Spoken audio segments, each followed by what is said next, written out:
नागदा खाचरोद विधानसभा क्षेत्र में एसआईआर प्रक्रिया के बाद 23 दिसंबर 2025 को प्रकाशित ड्राफ्ट मतदाता सूची पर एकमुश्त प्रारूप 7 के माध्यम से हजारों मतदाताओं के नाम काटे जाने की आपत्तियों को लेकर मतदाताओं में भारी असंतोष व्याप्त है। इसी के विरोध में सैकड़ों की संख्या में वैध मतदाताओं ने अनुविभागीय अधिकारी एसडीएम कार्यालय नागदा का घेराव कर निष्पक्ष जाँच की मांग की है। बता दें कि सैकड़ों मतदाताओं के साथ पहुंचे पूर्व विधायक दिलीप सिंह गुर्जर ने एसडीएम रंजना पाटीदार और सहायक रजिस्ट्रीकरण अधिकारी मधु नायक से चर्चा के दौरान यह गंभीर आरोप भी लगाया है। बिना स्थल जांच के बीएलओ पर दबाव बनाकर निर्वाचन कार्यालय में बैठाकर प्रारूप 7 की आपत्तियों को निर्वाचन आयोग की वेबसाइट पर अपलोड कराया जा रहा है, जिससे वैध मतदाताओं के नाम स्वतः विलोपित होने की आशंका है। बता दें कि मतदाताओं का आरोप है कि भाजपा से जुड़े कुछ नेताओं और पदाधिकारियों द्वारा एक साथ हजारों की संख्या में प्रारूप 7 प्रस्तुत कर वैध मतदाताओं के नाम विलोपित कराने का प्रयास किया जा रहा है।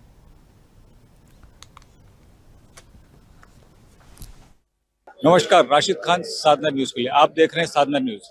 देश में एसआईआर जो चल रही है लगातार, यहाँ पर कई खामियां देखने को मिल रही है। चुनाव आयोग द्वारा कई राज्यों में एसआईआर का प्रक्रिया चालू है। उसी एसआईआर में अगर यूपी की बात करें, तकरीबन 3 करोड़ ऐसे मतदाता हैं जो वहां से वोटर लिस्ट से बाहर हो गए हैं। उसी बात को लेकर मध्य प्रदेश में भी ऐसी कई जगह हैं जहां पर वोटर लिस्ट से लोगों को जबरदस्ती आपत्तियां लगाई जा रही है। उस चीज को देखते हुए हम नागदा शहर में भी हैं, यहाँ पर भी तकरीबन बताया जा रहा है कि 5000 के आसपास ऐसी आपत्तियां लगाई गई हैं जो आपत्तियां बिल्कुल सही नहीं है, जो वाजिब नहीं है। इस मसले पर हमने यहाँ पर पूर्व विधायक से भी बात की है, प्रशासन से भी बात की है। प्रशासन का यहाँ पर साफ कहना है कि यहाँ पर जो भी आपत्तियां लगाई गई है उसका निराकरण किया जाएगा, लेकिन आपत्तियां अगर सही निराधार नहीं है तो कहीं ना कहीं उसका निराकरण हम करेंगे। और उसमें प्रशासन का यह भी कहना है कि चुनाव आयोग की तरफ से अगर कोई इस तरह से आपत्ति आती है और कुछ उसमें अगर देखा जाता है कि या तो बीएलओ या तो जो आपत्तिकर्ता की तरफ से अगर कोई परेशानी है या उसने गलत आपत्ति लगाई है, तो उस जो आपत्तिकर्ता या बीएलओ के खिलाफ जरूर कानूनी कार्रवाई की जाएगी। इसी को देखते हुए नागदा नगर में भी तकरीबन काफी लोग ऐसे हैं जिनको कई आपत्तियां लगी गई, लेकिन वो आपत्तियां उनके वार्ड से न लगते हुए कई अन्य जगह से लगी हुई है। इन्हीं सारी चीजों को देखते हुए यहाँ पर कई समाज के जितने भी लोग हैं यहाँ पर धरने पर भी बैठे हुए हैं। वो कह रहे हैं कि ये जो आपत्तियां लगाई गई है ये कहीं ना कहीं ये सही नहीं है, ये उनके खिलाफ एक साजिश है। उनको वोटर लिस्ट से बाहर करने की एक साजिश के तौर पर उनके खिलाफ आपत्तियां लगाई जा रही। हमें जो जानकारी मिली है उस जानकारी के मुताबिक अगर कहा जाए तो उस जानकारी के मुताबिक तकरीबन 5000 आपत्तियां नागदा खाचर विधानसभा में लगाने का आगे से ऑर्डर आया हुआ है। ये कितना सही है इसकी पुष्टि साधना न्यूज नहीं करता, लेकिन यहाँ तक अगर बात कर जाए तो ये एसआईआर की जो प्रक्रिया है जो सरल होना चाहिए तो वो इतनी ही जटिल होती जा रही है। और ये कहीं ना कहीं भारत के देशवासियों के लिए एक जटिल प्रक्रिया से निखरते हुए कई ऐसे वोटर्स हैं जो बरसों से यहाँ पर निवास कर रहे हैं। ऐसे कई मामले सामने आ रहे हैं जिन्होंने बरसों से यहाँ निवास कर रहे हैं, कई विधानसभा, लोकसभा और कई चुनावों में उन्होंने भागीदारी करी, वोट डाला है, लेकिन आज उनके नाम के लिए भी आपत्ति दी गई है। ऐसे कई विवरणों को देखते हुए हमने यहाँ पर प्रशासन और कई राजनेताओं से भी बात की हुई है। पूरी रिपोर्ट आप साधना न्यूज पर देखिए और इसमें आप पूरी चीज देखिए कि किस तरह से यहाँ पर पब्लिक भी है और पब्लिक यहाँ पर विरोध करने के लिए उतरी हुई है। हम कुछ लोगों से भी जानने की कोशिश करेंगे जो यहाँ पर खड़े हुए हैं। तो क्या है सर, ये एसआईआर की प्रक्रिया में क्या चीज लोग यहाँ पे खड़े हुए हैं? एसआर की प्रक्रिया में बीएलओ जो चुनी गई थी उनके साथ राजनीतिक पार्टी के भी बीएलओ साथ में थे, बीजेपी का भी थे और कांग्रेस के भी थे। बीएलओ ने अपनी ईमानदारी से यहाँ काम, वो कहने के लिए तैयार, अपनी ईमानदारी से यहाँ पर काम किया है। घर घर जाके 2003 का जो रिकॉर्ड मांगा है वो रिकॉर्ड भी उन्होंने प्रस्तुत किया है, हर व्यक्ति ने, हर घर से। उसके बाद वोटर लिस्ट बन के आने के कटवाने के लिए एक एक वार्ड से प्रत्येक 200-250 नाम जो कटने के लिए दिए हैं, उसमें सच्चाई क्या है ये आज ये देखने को नजर आ रही है। उसका एक कारण है कि जिसने आपत्ति ली है वो इस वार्ड के नहीं है। जो 4 नंबर में आपत्ति ली तो वो 7 नंबर या 21 नंबर या 22 नंबर में रह रहे हैं। जिन्होंने 5 की ली है वो 8 नंबर या बिल्ला ग्राम के लोग उसमें आपत्ति ले रहे हैं। तो ये इनकी कहाँ तक सच्चाई है? हमारा एक ही कहना ये है, प्रशासन के जिस बीएलओ ने अपनी ईमानदारी से काम किया उसके साथ एक ये है कि जिन्होंने आपत्ति ली उनसे खाली अलग से बुला के पूछा जाए कि आप 25 घर के आप नाम बता दो, हम पूरे नागदा के लोग ये मान जाएंगे कि वास्तविक में गलत बीएलओ है या जिसने शिकायत करी वो है। अब आगे हम मांग ये करते हैं कि या तो अगर बीएलओ ने अगर गलत किया है तो बीएलओ के ऊपर एफआईआर होनी चाहिए क्योंकि उन्हें गलत डॉक्यूमेंट्स लिए। यदि उन्होंने अगर सही लिए हैं तो जिन्होंने शिकायत करी है उसके लिए जो कानून के तहत जो नेम बना है वो सजा उनको मिलना चाहिए और उनके ऊपर एफआईआर होना चाहिए। वार्ड पार्षद यहाँ पर है, क्या समस्या रही आपके वार्ड की? देखिए, एसआईआर के नाम पे ये जो धार्मिकता फैलाई जा रही है कि आप लोगों के डॉक्यूमेंट कंप्लीट हो गए और आप लिस्ट में नाम आ गए हैं। जनता बेफिक्र हो चुकी थी क्योंकि जब एसआईआर की प्रक्रिया चली और निष्पक्ष तरीके से बीएलओ ने काम किया, हम उनके काम से उस समय तक संतुष्ट थे क्योंकि उनका ये कहना था कि आप सभी के लोग नामों के नाम लिस्ट में आ गए। लेकिन भाजपा के एजेंटों द्वारा, जो कि हमारे वार्ड में निवासरत नहीं है, और उन लोगों ने लामबद्ध तरीके थोकबंद आपत्तियां ली हैं। जब हमने जाके संबंधित अधिकारियों से बात करी और हम उनसे जानना चाहा कि मैडम उनको आपत्ति लेने का अधिकार है क्या, तो संबंधित अधिकारी ने ये कहा कि हाँ, आपत्ति कोई भी ले सकता है। ठीक है, आपत्ति कोई भी ले सकता है शासन प्रशासन के नियम के अनुसार। उसके अलावा जब हमने उनसे ये कहा कि मैडम आपने हमसे कहा कि आप लोग एसआईआर की प्रक्रिया के अंदर आपने आपके जो डॉक्यूमेंट दिए थे, आपकी क्यूरी कंप्लीट हो चुकी है, आप लोगों ने तस्दीक करी, तस्दीक करके आप लोगों ने एसआईआर के अंदर हमारे फॉर्म सबमिट करे ऑनलाइन पे। आप लोगों ने जब हमारे फॉर्म सबमिट करे तो ये कौन सी त्रुटि है, ये कौन सी त्रुटि वापस है कि इन लोगों ने आपत्ति ली और आप लोग उनकी आपत्ति को स्वीकार कर रहे हैं? आपने आज इतना अराजकता का माहौल बना दिया है, भ्रम इतना फैल गया लोगों में। आप देख सकते हैं रोड पे, इसमें सर्व समाज के लोग हैं। ये अकेले मुस्लिम समाज की लड़ाई नहीं है, ये नागरिकता पे प्रश्न चिन्ह लगाने का काम चल रहा है। जबकि नियम ये होना चाहिए कि एआई को 7 नंबर फॉर्म लेना था, उसका कवर नोट बनाना था, उसको आदेश जारी करना था अगर आपत्ति लेना भी थी उनको तो। लेकिन भाजपा के एजेंटों द्वारा डायरेक्ट लाके आपत्ति फॉर्म आंगनबाड़ी कार्यकर्ताओं पर थोप दिए गए और सैकड़ों की संख्या में, किसी पोल पे 700 फॉर्म है, किसी पे 400 फॉर्म है, किसी पे 500 फॉर्म है।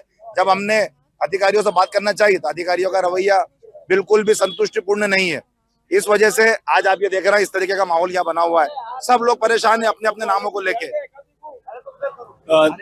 कितने ऐसे फॉर्म हैं जो यहाँ पर तकरीबन, आप इस वार्ड की बात करें 4 नंबर 7 नंबर, कितने ऐसे फॉर्म पे आपत्ति? मैं वर्तमान में वार्ड क्रमांक 6 से पार्षद हूँ और मेरे वार्ड के अंदर दोनों पोलिंग बूथ 81, 82 मिला के तकरीबन 450 लोगों पर इन लोगों ने संशय लिया है।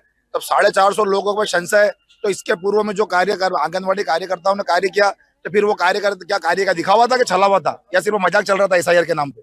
वो फॉर्म कैसे अप्रूव हुए जब पहले फॉर्म अप्रूव किए उन्होंने? तो ये सिर्फ दिखावा या छला हुआ पार्षद का कहना है, क्योंकि जिस तरह से बीएलओ ने काम किया, उस बीएलओ के काम करने के बाद जो जिस तरह से वहां पर उनकी सारी चीजों को बताया गया और वो अप्रूव होने के बाद फिर आपत्तियां ली गई, तो कहीं ना कहीं ये एक चीज दर्शाती थी प्रशासन भी कहीं ना कहीं ऐसा दबाव में तो नहीं है। इन सारी चीजों को देखते हुए हमारे साथ प्रमोद जो है जी भी है। प्रमोद जी, क्या आपके वार्ड की समस्या रही? 92 पोलिंग बूथ है, मेरा वार्ड क्रमांक 8 है, उर्दू स्कूल उसका बीएलओ का ऑफिस बना हुआ है। हमारा निवेदन चुनाव आयोग से ये है सर जी कि जब एसआर का कार्यक्रम पूरे महीने चला, उन बीएलओ महिलाओं ने भूखे प्यासे रहकर के पूरा जानकारी ली, अपलोड करा और लिस्ट कंप्लीट होके आ गई। और उसमें जैसे मैं कांग्रेस का बीएलओ था, मैंने साइन करा, बीजेपी के जो बीएलओ थे उनने साइन करे, लिस्ट कंप्लीट होके आ गई, सब कुछ अच्छे से हो गए। लेकिन भारतीय जनता पार्टी के वो लोग जानबूझ के पब्लिक को परेशान करना, एक ही समुदाय के व्यक्तियों को परेशान करना, इसके अलावा और कुछ नहीं है। हमने पूर्व में भी कहा है, अभी फिर चुनाव आयोग से कह रहे हैं कि जिन भारतीय जनता पार्टी के कार्यकर्ताओं ने आपत्ति ली, एक पोलिंग बूथ पे मेरे यहाँ कम से कम 500 लोगों के नाम काटने का लिया है, तो हम निवेदन ये करें कि अगर वो सत्य पाए जाते और सारे लोग यहाँ निवास रहते, तो ये जिनने झूठी आपत्ति ली है उन पे एफआईआर दर्ज करे, ये हमारा निवेदन। आपत्ति झूठी है सच्ची है, प्रशासन का देखने का काम है, लेकिन ये बात तय है कि कहीं न कहीं प्रशासन इन चीजों को लेकर बेसब्री में और बेख्याली में है, और उसको इस प्रशासन को इस तरह से देखकर ये चीज निर्धारित करनी पड़ेगी कि क्या हम देश के इन नागरिकों के लिए क्या सही कर रहे हैं, क्या गलत कर रहे हैं। किसी पार्टी के दबाव में इस तरह से कार्य करना, कहीं ना कहीं एक वर्ग विशेष को लेकर टारगेट करना इस देश के हित में कहीं भी अच्छा नहीं लगता। साधना न्यूज के लिए मैं नागदा से राशिद खान। जिनका भारतीय जनता पार्टी ने झूठी आपत्तियां दर्ज कराई है, वो अपने मतदान के अधिकार को सुरक्षित रखने के लिए, वोटर लिस्ट में यथावत रखने के लिए आज यहाँ पर सब सैकड़ों मतदाताओं ने पहुंचकर यहाँ पर ज्ञापन दिया है। तो ये मांग करी है कि निष्पक्ष रूप से उसकी जांच करें, और यदि आपत्तियां यदि सही पाई जाती है तो बीएलओ के खिलाफ कार्रवाई हो। यदि आपत्तियां असत्य पाई जाती है तो आपत्तिकर्ता के खिलाफ एफआईआर दर्ज की जाना चाहिए। इन मांगों के लेकर यहाँ पर करे। और जो आपत्ति करता है ना वार्ड के ना बीएल है, परंतु एक थोक बंद हजारों की आपत्तियां ली जा रही है। निश्चित रूप से मतदाता का उनका हक अधिकार छीनने का प्रयास भारतीय जनता पार्टी अधिकारियों के माध्यम से कर रही है। तो हम इसको चेतावनी देते हैं कि हम इनकी लड़ाई हमको हाईकोर्ट तक लड़ना पड़े तो निश्चित रूप से हम हाईकोर्ट तक लड़ेंगे। अधिकारी तो बोल रहे हम इसकी जांच कराएंगे। हमारा ये कहना है जब एसआईआर प्रक्रिया में पहले जांच हो गई, 13,000 मतदाताओं के नाम पहले कटे, यदि असत्य होते तो उसी समय जब ये भारतीय जनता पार्टी के बीएलए भी उस समय उनके साथ थे, बीएलओ के साथ में, तो उस समय उन्होंने क्यों नहीं आपत्ति ली? आज आपत्ति लेने का क्या कारण है? इसमें अधिकारी प्रशासन परेशान तो हो रहा, आम जनता भी, आम मतदाता भी परेशान हो रहा। और अब प्रशासन का 34,000 मतदाताओं को और नोटिस देने का है। 5,000 लोगों की शिकायत तो उन्होंने भारतीय जनता पार्टी ने करी है। अब 34,000 लोगों के लिए नागरिकता क्षेत्र उनको नोटिस दी जा रहे हैं। इन्हें तो चुनाव आयोग ने कह दिया कि वो उसमें आपके सरनेम लगाना तो लगा लो, आपको ये करना है, जो त्रुटि सुधार है उसको करना तो कर लो। जब उन्होंने अपनी त्रुटि सुधार करके फॉर्म दिए हैं तो अब उनके सामने उनकी भी जांच की बात चुनाव आयोग कर रहा है, जबकि उनका स्पॉट वेरिफिकेशन पहले भी हो चुका है। साथ रेखा राजकुमार राठौर, पार्षद प्रतिनिधि। एसआईआर की प्रक्रिया 1 माह तक चली। उस प्रक्रिया के संबंध में कुछ तथ्यात्मक जानकारी आप लोगों के बीच में देना चाहता हूं। साथियों, ये जो पूरा क्षेत्र है टंकी कंपाउंड, वार्ड क्रमांक 1 से 8 तक, ये सर्व समाज के लोग यहाँ पर निवास करते हैं और एक राजनीतिक षड्यंत्र के माध्यम से एक व्यक्ति विशेष, एक समुदाय का नाम काटने की पूरी साजिश की जा रही है। और इस साजिश का पर्दाफाश कैसे होगा, मैं आपको उल्लेख करना चाहता हूँ। मेरा ये कहने का मतलब है कि इस वार्ड का बीएलए मैं हूँ।